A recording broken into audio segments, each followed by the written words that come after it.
Buenos días. Hoy quiero referirme a una cuestión que considero fundamental dentro de la discusión acerca del arte y la teoría del arte contemporáneos.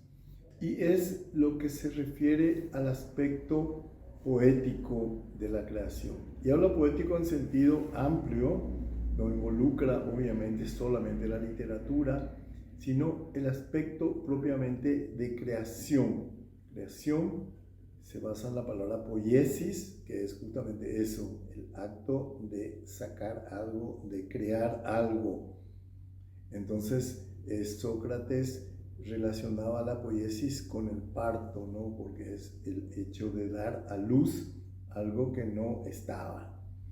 Y este tema me gustaría tocar a partir de una serie de pensadores, filósofos contemporáneos, filósofos que se ocupan del arte, que se ocuparon y se ocupan del arte fundamentalmente, como así en breves puntadas, en una cuestión que parte, y me gustaría partir de la discusión o del trabajo sobre dos elementos que son fundamentales en el arte, cuyo interjuego es fundamental, que es la forma y el contenido en el arte. Prácticamente es difícil que el arte contemporáneo, el arte occidental, el arte, pueda como prescindir de uno de esos dos momentos que son la forma, la parte compositiva, la parte relativa a los colores, la apariencia, cómo se estructura la obra, cómo se muestra una obra ante la mirada,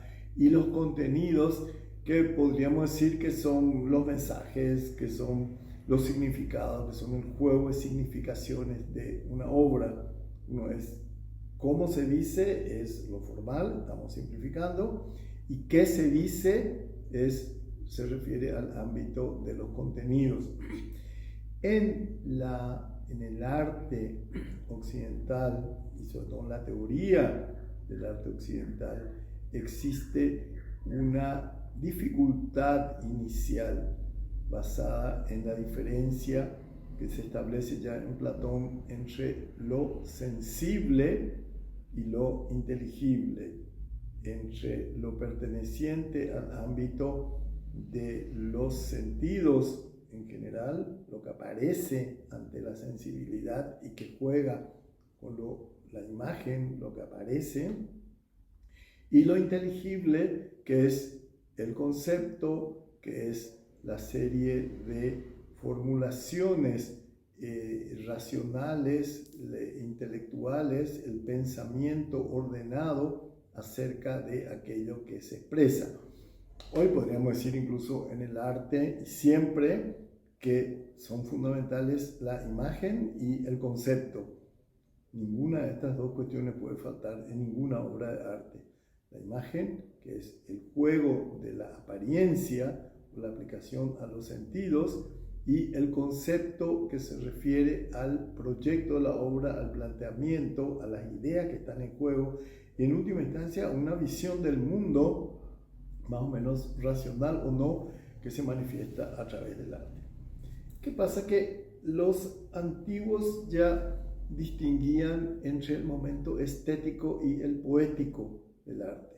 Casi podríamos decir que el momento estético se relaciona con la forma y el momento poético con el contenido. Puede haber una estética sin necesariamente que haya un arte. El arte es justamente el trabajo o la sinergia entre esos dos momentos.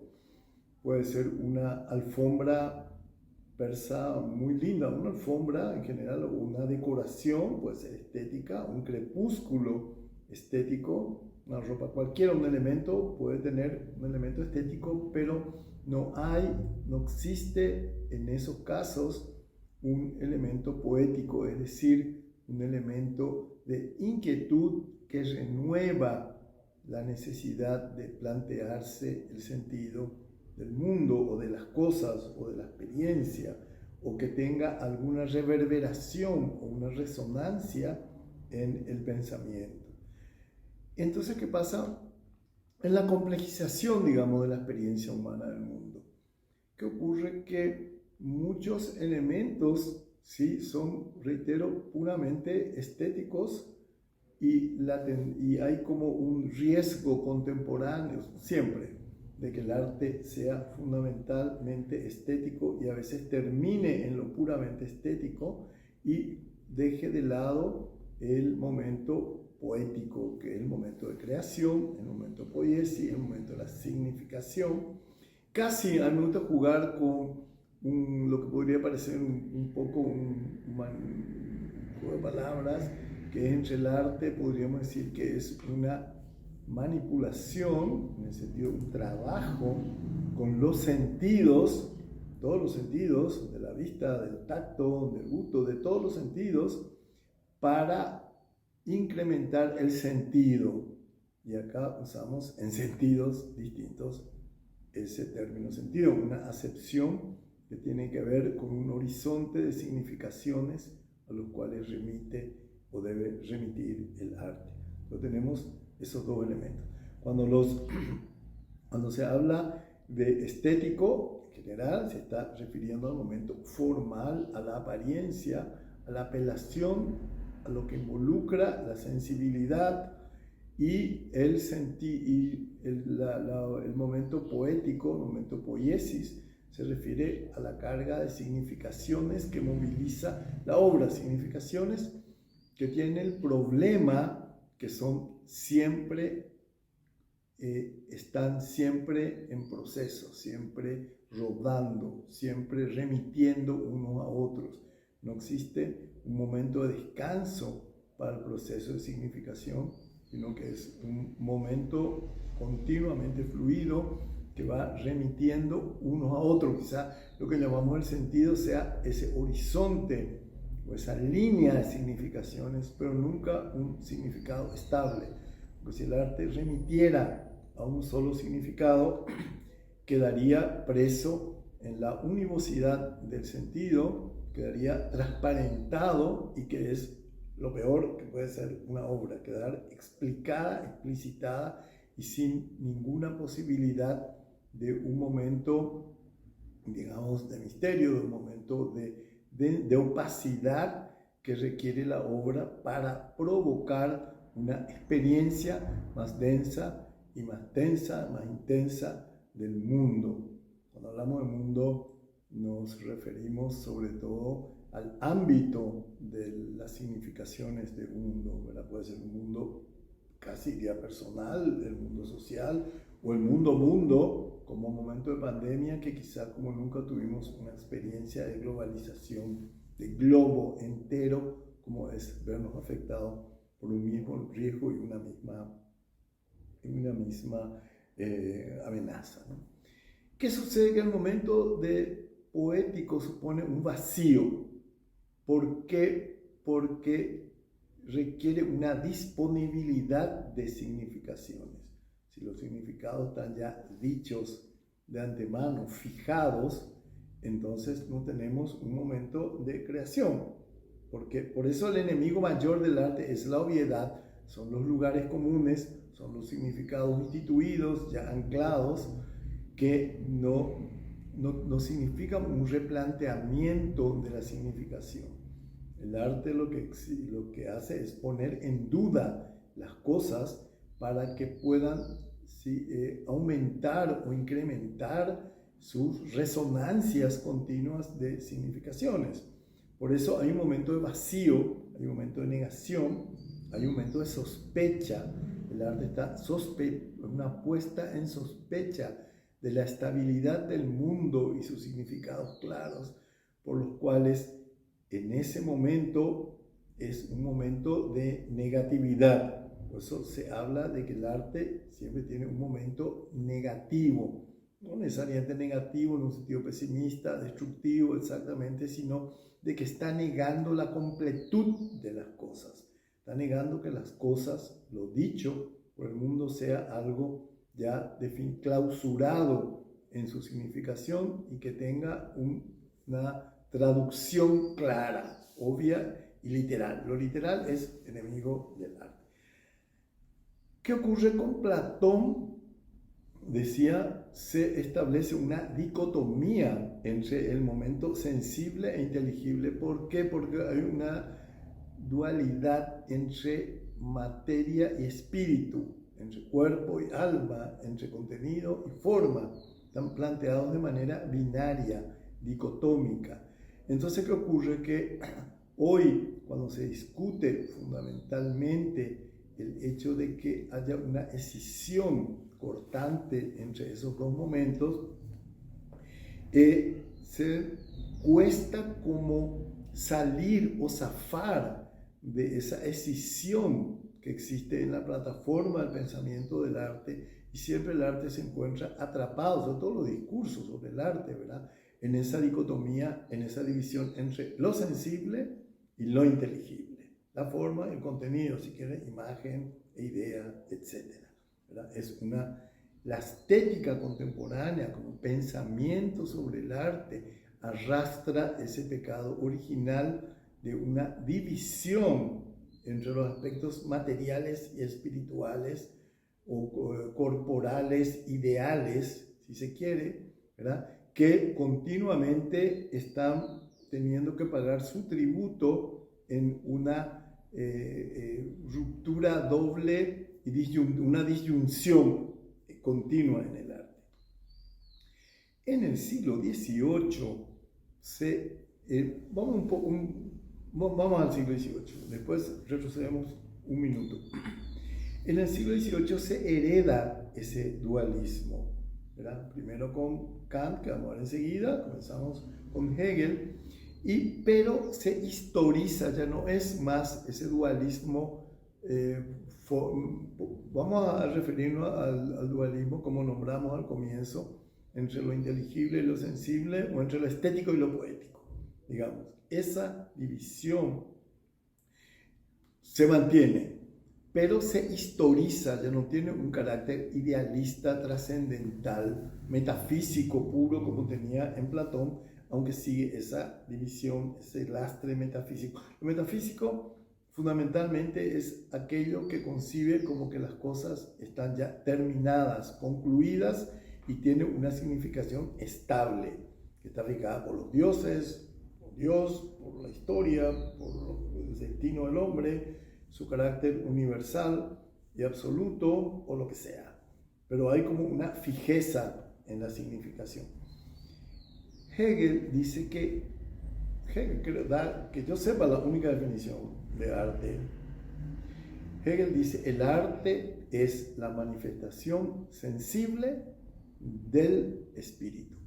Como puede ser el espíritu, podemos decir la verdad, podemos decir el ser, pero fíjense que ahí están esos dos elementos. En la manifestación sensible aparece a través de los sentidos, a través de la imagen, se muestra, apela a nuestra sensibilidad, a nuestra sensitividad, ¿verdad? ¿Y para qué? Para manifestar algo un contenido potente, que es el concepto. Se llama el Begriff, eso, el concepto, o la idea, o el ser, repito. Se manifiesta a través de forma sensible. Y eso es interesante porque ahí recupera la importancia de la apariencia, que generalmente esa apariencia, si no es la esencia, no es la apariencia lo que importa, sino la esencia. Pero él dice: no podemos acceder a la esencia sino a través de la apariencia.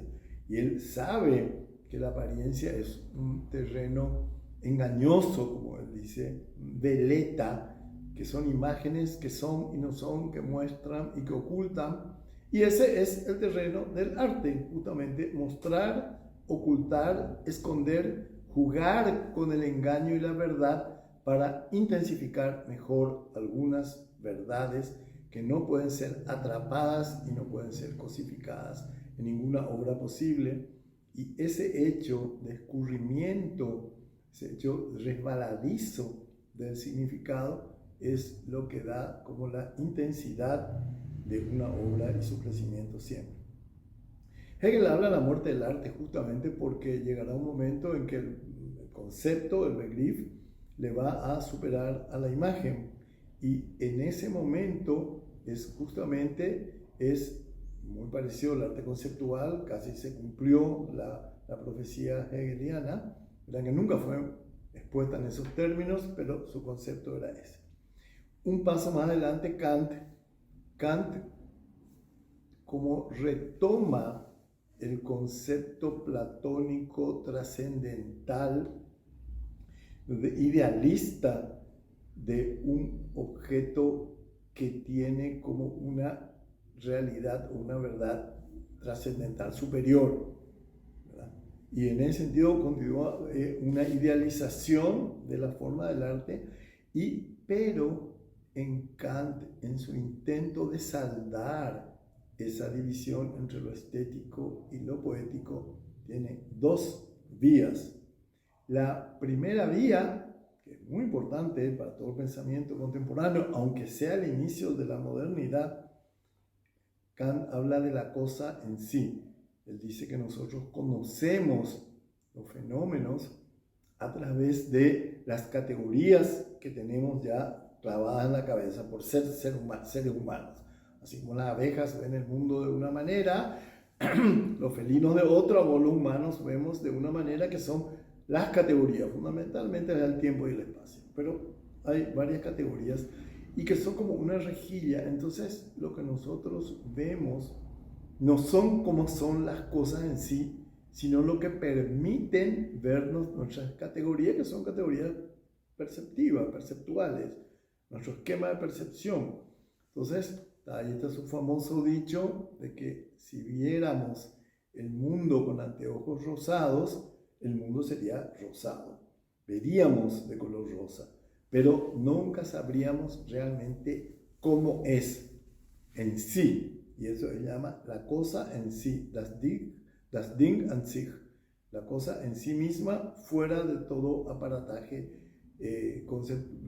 perceptual, lo que es imposible, porque no podemos hablar de algo que no vemos ni conocemos. Entonces, ahí ya hay algo un misterio en el arte, hay algo que no se puede conocer, no se puede saber, ¿verdad? Hay un plano y que rompe un poco el concepto platónico de que hay una inteligibilidad que se puede transparentar a través de una puesta en obra, ¿verdad? Hay una esencia que se manifiesta a través de la apariencia.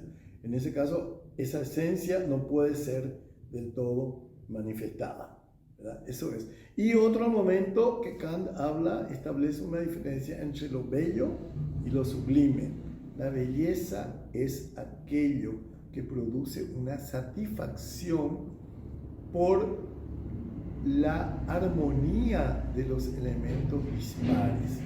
Y ese es el concepto clásico de belleza, el concepto que toma Hegel incluso.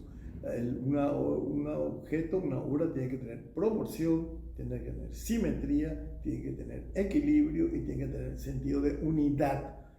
Esas cosas, cuanto más dispares son y logran ser atrapadas por una forma suficientemente ajustada, es lo que produce la belleza, que es la unidad de lo disperso, en sentido clásico hablando.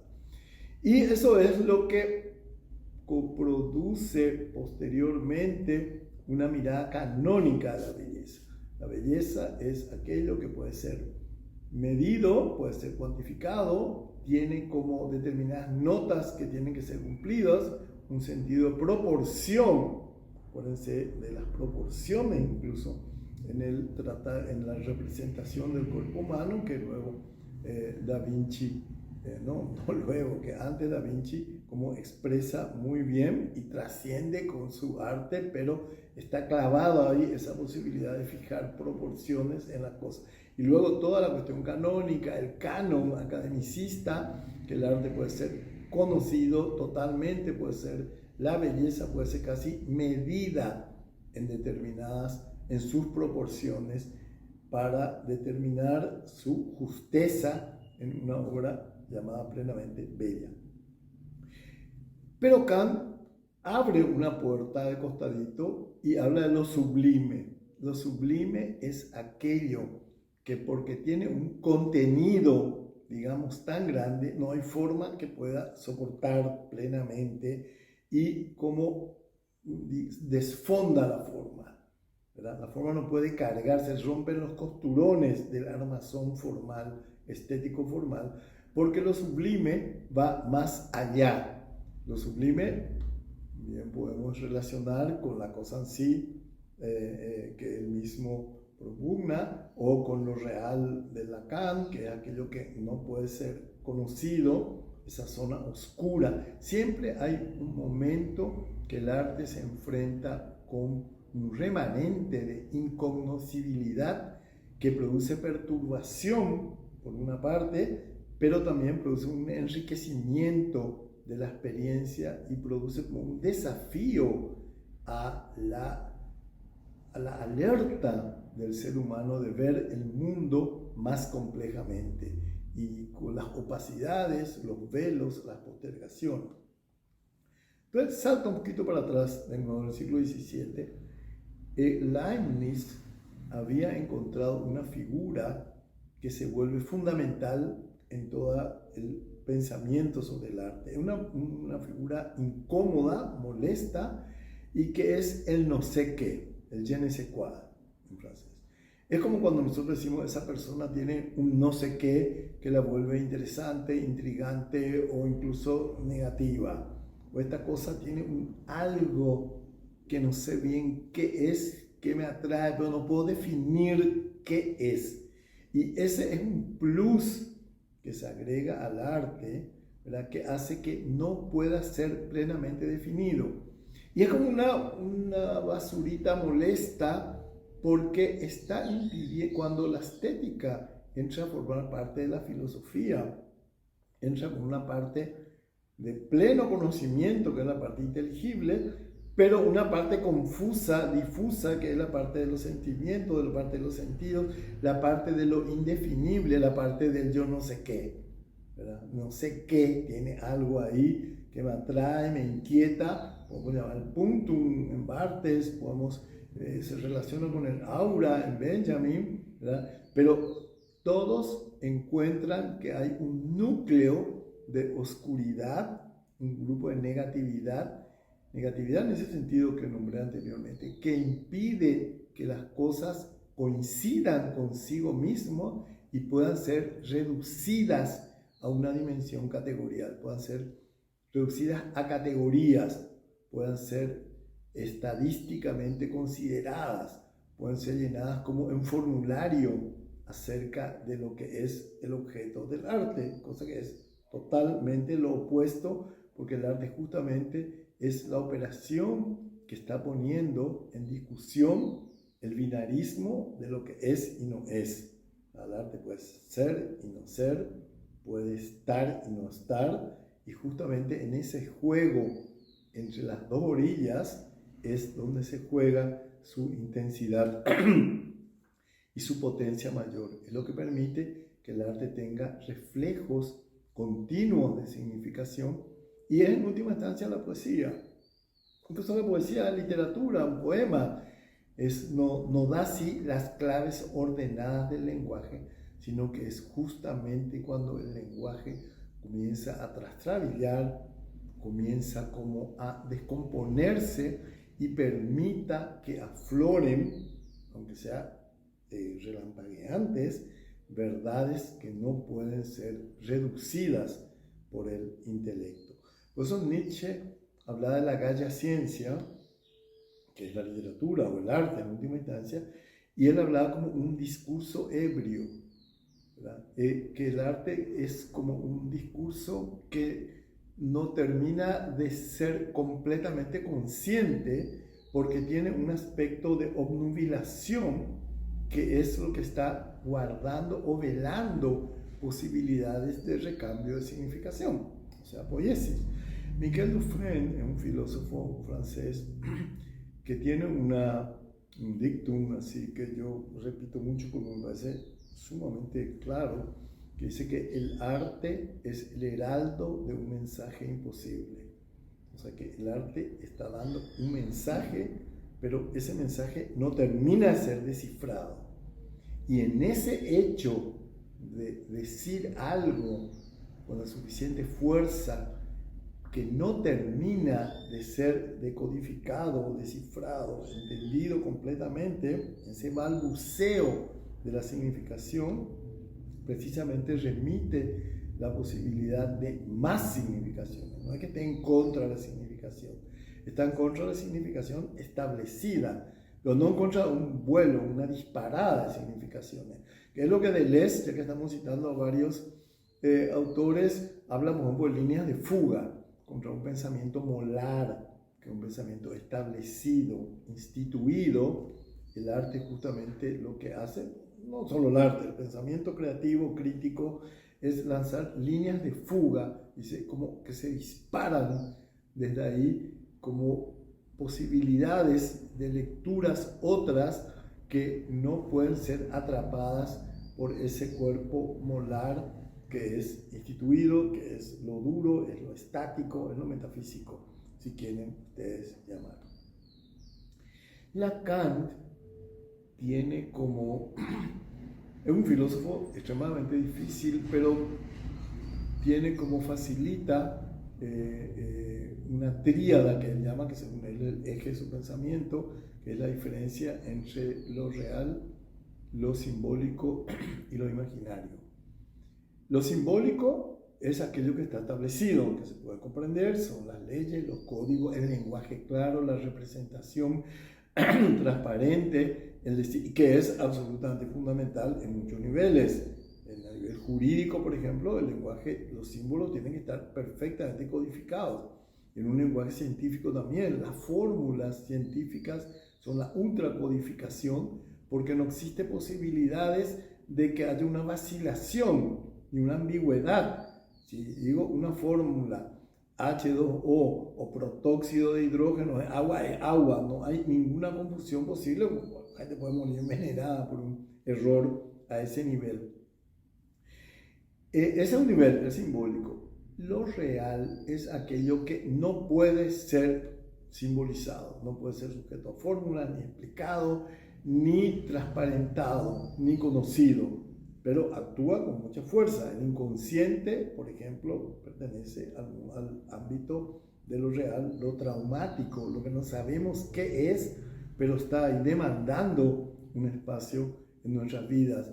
O lo inexplicable, el orden del universo, lo que viene antes del nacimiento o después de la muerte, son cuestiones que pueden dar explicaciones religiosas, míticas, etc., pero no puede ser plenamente explicado y comprendido. Entonces conforma un cuerpo oscuro que es precisamente, él llama lo real con mayúscula para diferenciarlo de la realidad, de las cosas comunes, etc.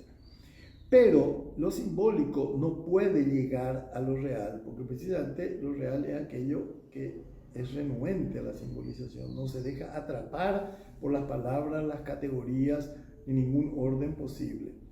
Pero sí existe lo imaginario, que es el plano de la ficción, el plano de la imaginación, el plano de la fantasía, el plano del delirio, que es como un mediador. No se puede conocer lo real, pero se lo puede imaginar, se lo puede rozar con la fantasía, con la ficción. Y el arte justamente vive obsesionado por lo real. Quiere saber lo que ocurre más allá de lo que está nombrado, del otro lado de lo representado, el más allá del sentido. Justamente esa ambición de incógnita, de oscuridad, es lo que le da fuerza, o si no las cosas serían plenamente transparentes, comprensibles, no necesitaríamos el arte, estaríamos describiendo algo y simplemente con eso terminaría nuestra posibilidad de preguntarnos acerca del sentido, del significado de las cosas. Entonces el arte tiene los tres momentos. Tiene un núcleo de real, que es algo que no se puede explicar, no se sabe qué es, y el arte le interesa eso, asomarse a eso que no sabemos qué es, ¿verdad? Tiene un aspecto simbólico, por supuesto, tiene convenciones, tienen formas lingüísticas que existen en la forma de hacer arte y de decir acerca del arte, y obviamente su terreno mayor y su fuerza máxima es la imaginación. Es aquella posibilidad de movilizar imágenes casi en forma impulsiva pero irrefrenable. No hay límite para esa imaginación. Porque justamente la imagen es lo que permite sortear binarismos, porque muestra lo que es y lo que no es. La imagen es y no es, está y no está. Es el juego de lo presente y lo ausente, que es básicamente el juego del arte, es eso. Un juego entre el gato y el ratón continuo, en el cual qué está presente, qué está ausente, qué se ve, qué se imagina, qué se oculta, ¿verdad? Ese momento de ocultamiento es fundamental en el arte. Por eso para Freud el juego del arte es el juego del Forda. Forda es está, no está, se muestra, se oculta. Coreco wa, diríamos nosotros. Lo que se muestra y lo que se oculta. Porque si se muestra todo, no tiene ninguna gracia. Justamente el impulso del arte es el deseo de la mirada. Y uno desea lo que no está, desea ver con mayor intensidad lo que no está plenamente presente, lo que se oculta de alguna manera o se sustrae. Es el sentido del aura, la mínima distancia, que tiene que ver con la seducción del arte, con el erotismo del arte, que no está todo explicitado, pero que en su sugerencia y su insinuación juega su mayor fuerza. Por eso no sé qué, que podríamos nombrar quizá como la parte, un resorte poético de lo inexplicable, es una discusión de un modelo de belleza que está convencido en la armonía mensurable de sus partes, ¿verdad? Hay justamente en el intento de alcanzar una armonía que no puede ser plenamente explicada y no puede ser plenamente traducida, quizás se juegue la carta más potente del arte. Muchas gracias.